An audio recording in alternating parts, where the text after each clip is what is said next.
in the dirt. Say it again, man, and that's a reverse. Never rehearse, jumping in first. Call up the nurse, put the beat in the hearse. This is absurd, take a berserk. Don't get on the tracks, man, and they better swerve. Don't got a nerve, man. What's up, guys? I am currently driving the McLaren from Toronto down to my house in Virginia for the winter. And my wife is, let's see if you can see her. There's the BMW, that's my M3. Right behind me. My wife is driving that car. I'm actually going to sell it, I think. I really need it. The only reason I kept it is literally just to drive my dog around because I didn't want my dog in my McLaren. So I don't need it anymore. I'm going to sell it. So yeah, this is the second to last video in the series. This is actually my second time shooting this video because I shot the whole thing in vertical and now I'm redoing it in the correct format. Yeah, so we're going to talk a little bit about social proof. I apologize, I am shooting this with my cell phone. I'm holding it with my hand. It's a little shaky. Sound is probably not that great because the McLaren's kind of loud, but it is what it is. I'm getting it done. Alright, social proof. Do you need social proof on your ads? No, you don't. I don't put very much, if any, effort into social proof these days. I did a lot of split testing back in the day. The first method that I ever tried with dropshipping did rely on social proof. So it's the method where you run PPE first, then you go to VC, then you go to add to cart, then you go to purchase. That's how I started, and it was not very successful. I mean, obviously I did find success, but the success didn't come from that method. It came from the products that I found. That's why I preach product research and testing so frequently, and that's why I do product research webinars to help you guys find success as well, because that's the most important part of your business.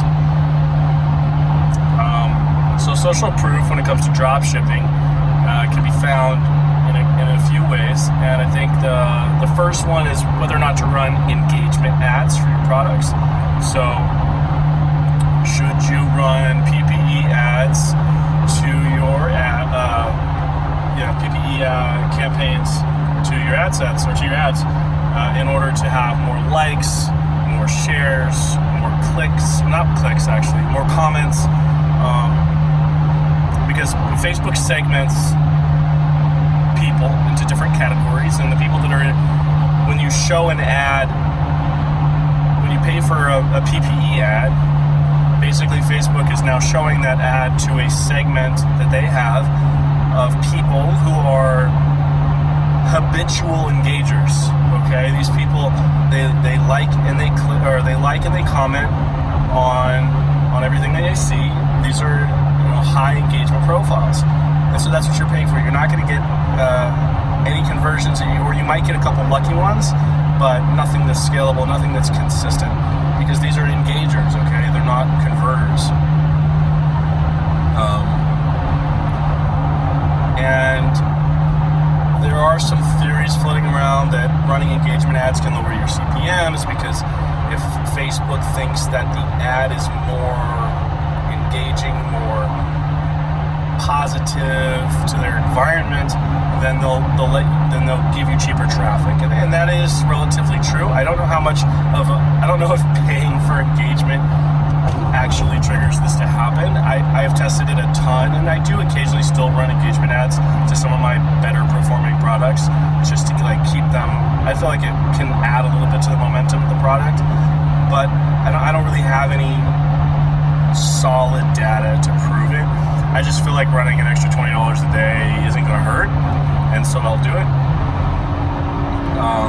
But you definitely don't need it, guys. The majority of our products, everything actually, we always go straight to purchase, and the engagement stuff that we do is very few and far between. It's not something we do consistently, and it definitely doesn't have a direct impact on our success. And then the next part of social proof would be reviews. There's been a lot of talk about reviews on my Instagram lately because one of my followers basically asked me if it's okay to put fake reviews on your store or to tweak reviews. And I said, no, it's illegal. You can Google this, guys. It's against the law. The FTC will come after you. They'll fine you. They'll shut your business down. You can get in trouble for running fake reviews. It's very anti, trade. You can't. How can you run like a good quality society and let businesses run fake ads, right? Like fake reviews. Like it's just. And if you're doing it, you shouldn't feel good about it. Like it's dirty and it's scummy. Anyways, apparently there are gurus out there teaching their students to do this publicly, openly speaking about it, and essentially telling the students to break the law. So it's unfortunate that that's going around. Dropshipping already has enough of a negative stigma. It doesn't need more. I'm trying to fix that. I'm trying to teach everybody how to do this, run this business legitimately, and to retain their integrity in the process, finding quality products, not doing anything black hat, Anyways, so having legitimate reviews, guys, can be quite helpful. It's something that it is something that I've done in the past with some of my really high quality products, where I was getting a ton of positive feedback, and I do believe it helped contribute to the longevity of that product. I think that if you're getting legitimately positive reviews, then go ahead and let them post them on the site. Run the reviews. That's fine, but do not import reviews from AliExpress. It's spammy and it's dishonest, because they're not reviews from your store, right? You're stealing reviews from some other company. I feel like it's dishonest. Do not fabricate reviews. Don't tweak them. It is a very, very much not even a gray area, guys. Like, you can get in a lot of trouble for this. It's not worth it. It's not even necessary. Like, you don't even need the reviews to be successful. So, I don't know why you would risk it. Anyways, that's my thought on social proof. It definitely doesn't hurt if you've got legitimate social proof, but at the same time, you don't need it in order to be successful. You can spend money. Let's say you're really convinced that you want to spend this money on engagement ads, and I would argue that over the long term, that money that you spent on the engagement ads would have been better spent testing more products, because if you find an A-class winning product that could generate 7 figures, it's going to give you significantly more money in the bank than whatever marginal improvement you got out of your bad C winners or your negative products. I don't teach my students to waste their time or to milk an underperforming product. It's just a huge waste of time. I want you to be putting that energy and that money and that time into finding a product that's going to generate you 6 and 7 figures. And so that's what we spend our money on. We spend our money on testing, and we spend our time on research. So, anyways, I feel like I covered that topic well enough. Yeah, it's beautiful. I'm driving through Ohio right now. It's fall. The trees are beautiful. This is the first time I've seen the sun all day. It was raining for the first 3 hours of this drive, which was very depressing and tiring, right? When it's dark and cloudy and rainy, you get more tired behind the wheel. It's kind of sucks. So I've got I think I have another 3 or 4 hours left to drive today before I get to my house in Virginia. I'm going to spend the next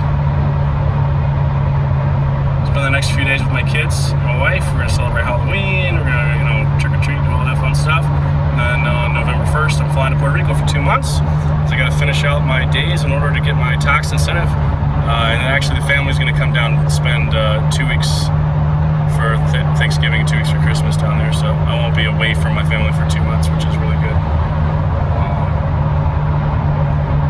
Yeah, guys. Again, put your energy into product research. Don't worry about all these like little like optimization techniques that other gurus are teaching you. Like, oh, you need to put the reviews on there. You need to do all this stuff. Your time is better spent doing product research. That's why I put product research webinars out there.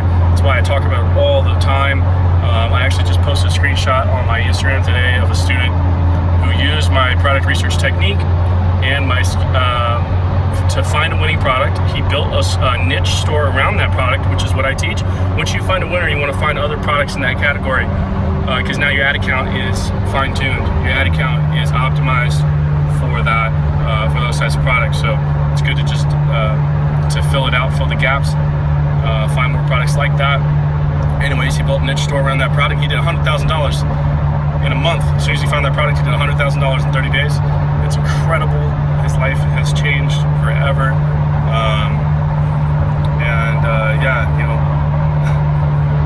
Consistency, guys. These techniques that I teach you, the stuff that I talk about, it's real substance. It leads to real consistency in this business. And I am excited when I hear these success stories from everybody. One more video to go. We got one left, and that's it for the series. All right, so catch you later.